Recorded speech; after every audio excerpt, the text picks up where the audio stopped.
Kamis kemarin, dua tersangka kasus video asusila Gisela Anastasia dan Michael Yukinobu De Vretes kembali mendatangi Polda Metro Jaya untuk wajib lapor. Gisel dan Nobu datang di waktu berbeda, didampingi kuasa hukum masing-masing. Bagi sejoli yang bikin heboh dengan video berdurasi 19 detik itu, wajib lapor tak lagi menjadi beban. Mereka justru bersyukur karena tidak ditahan lantaran pertimbangan kemanusiaan. Sementara dua tersangka penyebar video asusila sudah meringkuk di sel tahanan sejak November 2020 lalu. Enggak, Rio Febrian kali jenuh. Cie. Enggak, puji Tuhan tetap bersyukur selalu masih dikasih bisa diwari aja lapor gitu kan. Udah bersyukur banget masih bisa beraktivitas. Seperti biasa sama GMP masih bisa main udah seneng banget. Jadi kalau emang mesti jalanin aja nggak apa-apa gitu. Wajib lapor ini udah kewajiban saya ya. Jadi memang udah saya siapkan waktunya untuk wajib lapor ini. Setelah itu saya melanjutkan kegiatan seperti biasa. Ya. Enggak ganggu. Memang awal-awal sekali itu masih belum terbiasa ya dengan jadwalnya. Tapi semakin lama semakin kesini saya sudah terbiasa dengan wajib lapor ini dan memang udah spesial lah untuk mengatur jadwal. Meski kasus penyebaran video asusila dengan tersangka MN dan PP sudah disidangkan dan memasuki tahap pembuktian, kasus video panas berdurasi 19 detik yang dibuat Gisel di sebuah hotel di Medan masih mentok di tahap penyidikan. Entah mengapa kasus itu belum P21 meski penyidikan sudah bergulir 6 bulan. Yang pasti, selama menjadi tersangka, Gisel dan Nobu masih bisa berkarya. Gisel masih menerima endorse meski citranya sempat ternoda oleh kasus video asusila. Aku berusaha untuk tetap beraktivitas seperti biasa. Yang datang tawaran-tawaran yang datang dihargain kan gitu. Kita lakuin yang masih bisa dikerjain, yang masih inilah gitu. Kalau sekarang sih masih bisnisnya masih yang makeup dan macem-macem kan aku ada beberapa, terus masih di rumah ada beberapa endorsan segala macem masih juga gitu, sama lagi ngerjain macem-macem asuransi, ngerjain semua palu gak ada. Kalau itu proses hukum masih berjalan ya sampai sekarang masih berjalan dan saya masih menunggu instruksi selanjutnya. Untuk sementara memang masih wajib lapor ini ya yang saya jalankan ya. Masih bisa berkarya dan mengais pundi-pundi rupiah. Tapi rencana pernikahan Gisel dengan pebasket Wijaya Saputra alias Wijin terpaksa ditunda sampai kasusnya selesai. Padahal sebelumnya, Gisel Wijin sudah mengumbar foto mesra yang disebut foto prewedding mereka. Saat ditanya soal pernikahan, ketika menghadiri sebuah acara selebriti beberapa waktu lalu, Gisel dan Wijin berusaha berkilah dengan menyebut maybe. Mungkinkah maybe yang dimaksud adalah sebuah ketidakpastian? Enggak nggak sih mungkin akan ikut pengen nikah. Pertanyaan standar kalau kondangan ya. Iya, Mei lah, maybe yes, maybe no ya. Beda nasib dengan Gisel. Nobu siap naik pelaminan tahun ini juga. Kabar itu keluar dari mulut Nobu sendiri. Menurut Nobu, kekasihnya yang tinggal di Medan tengah menyiapkan pesta pernikahan mereka. Saat kasus video asusila meledak, rencana pernikahan Nobu dengan kekasihnya memang sempat tertunda karena kekasihnya baper dengan masa lalu Nobu dan Gisel. Tapi sekarang, Nobu dan wanita pujaan hatinya sudah mantap melangkah ke gerbang pernikahan. Tapi mengapa Nobu masih enggan mengungkap identitas calon istrinya? Pernikahan memang kita udah mencari ini gedung untuk nikah. Kita udah bikin undangan juga, bikin cenderamata gitu-gitu ya. Beberapa hal yang harus diselesaikan karena termasuk ini juga sih acara adat dan agama juga ya. Nah itu belum kita. Kemungkinan kalau nggak adat Ambon, adat Jepang. Aku berharapnya sih di Jakarta, tapi kalau memang nggak bisa ya udah di Medan. Kalau undang sih ya pasti, semua teman-teman aku pasti undang, termasuk Gisel. Tapi ya tergantung merekanya gimana ya. Kalau memang mau datang, oke, syukur. Nggak datang juga nggak apa-apa. Di hari yang sama, kasus pencemaran nama baik yang menasbihkan Vicky Prasetyo sebagai tersangka digelar di Pengadilan Negeri Jakarta Selatan. Sidang yang sudah bergulir sejak Agustus 2020 itu memang berlangsung alot karena banyak saksi yang dihadirkan pihak Vicky. Setelah dituding menghadirkan saksi palsu, lantaran sopir yang dihadirkan sebagai saksi belum bekerja pada Angel Lelga saat peristiwa penggerebekan, kemarin Vicky menghadirkan saksi baru yang kabarnya mengetahui peristiwa penggerebekan pada 19 November 2018 itu. Selamat siang teman-teman semua. Agenda sidang kita hari ini adalah mendengarkan keterangan saksi ahli charge atau saksi yang meringankan bagi klien kami Vicky Prasetyo. Yang tak lain adalah mantan driver dari Ibu Angel. Pada saat kejadian memang dia yang drivernya Ibu Angel. Ya kalau fakta kan memang selama ini sudah pernah disampaikan. Yang pasti dari keterangan saksi tadi semakin menguatkan tuduhan klien kami kepada Ibu Angel. Ya maksudnya ini kan dia ada saat memang kejadian itu gitu. Kalau yang kemarin-kemarin kan memang setelahnya. Tapi kalau ini sebelum dan saat sampai setelahnya gitu. Jadi mereka udah ada beberapa fase nih, khususnya yang tadi. Dan akhirnya saya bisa mendengar gitu loh bahwa sebelum saya ngegerebek memang udah ada faktanya kalau dia memang tidurnya di kamarnya saya dan kamarnya Angel di situ. Bahkan yang nginep terus berbulak-balik. Bahkan tadi ada panggilannya pun panggilan sayang gitu loh. Jadi seperti sama Angel memanggil saya sebagai suaminya gitu loh, memanggilnya sayang. Nah seperti itu sih tadi sih kalau yang aku lihat sih gitu.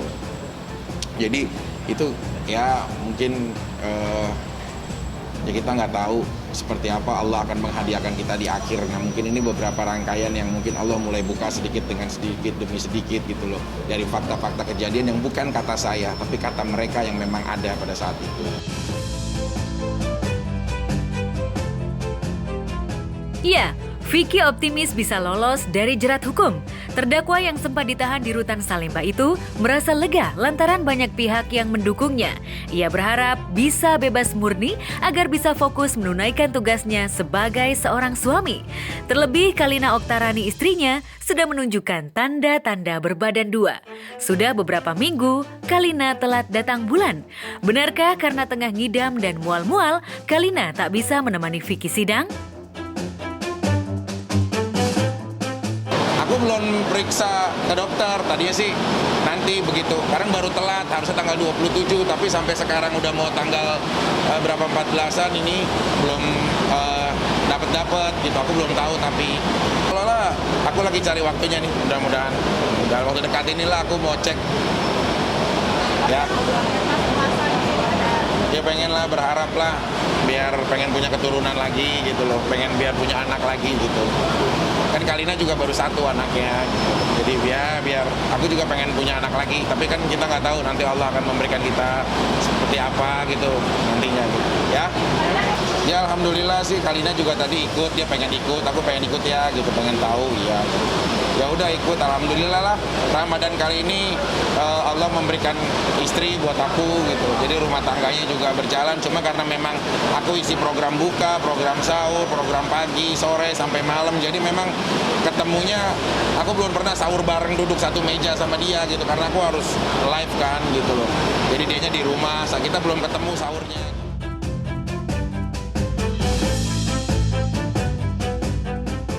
Karena mengharapkan anak dari Kalina, Vicky juga tengah mengebut mengurus berkas pernikahan.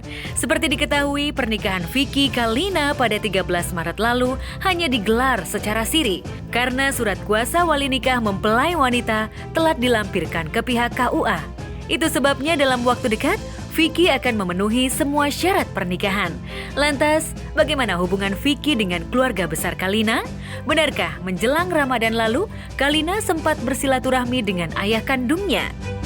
Itu sih yang masih dalam proses sih, jujur itu nanti kita mikirin akte anak kita bagaimana gitu loh. Nah ini yang lagi kita tempuh juga sih. Aku juga sering diskusi sama Mbak Manda, sama Mas Arif gitu. Masalah perihal nanti upaya isbat aku sama Kalina. Sidang cerai antara pesinetron Thalita Latif dengan Dennis Rizky tetap digelar meski masuki awal Ramadan. Kemarin Pengadilan Agama Jakarta Pusat tetap menghelat sidang cerai beragendakan pembacaan gugatan dari pihak Thalita. Dalam gugatannya, pemeran film Lawang Sewu itu hanya memohon perceraian dan hak asuh anak, tak mempermasalahkan harta Gonogini.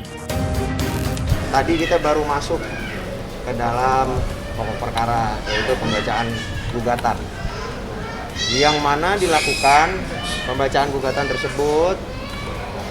Setelahnya kita lakukan proses e-court, ya. Jadi dari replik, duplik, dan pembuktian itu, pembuktian masih nanti, tapi e-courtnya kami sudah jadwalkan, ya, baik minggu depan dan 2 minggu lagi. Jadi sifatnya tertutup dan kita nggak perlu harus ke pengadilan lah, intinya seperti itu. Jadi udah itu aja, dan dari kuasa hukum pihak tergugat pun juga menyetujuinya.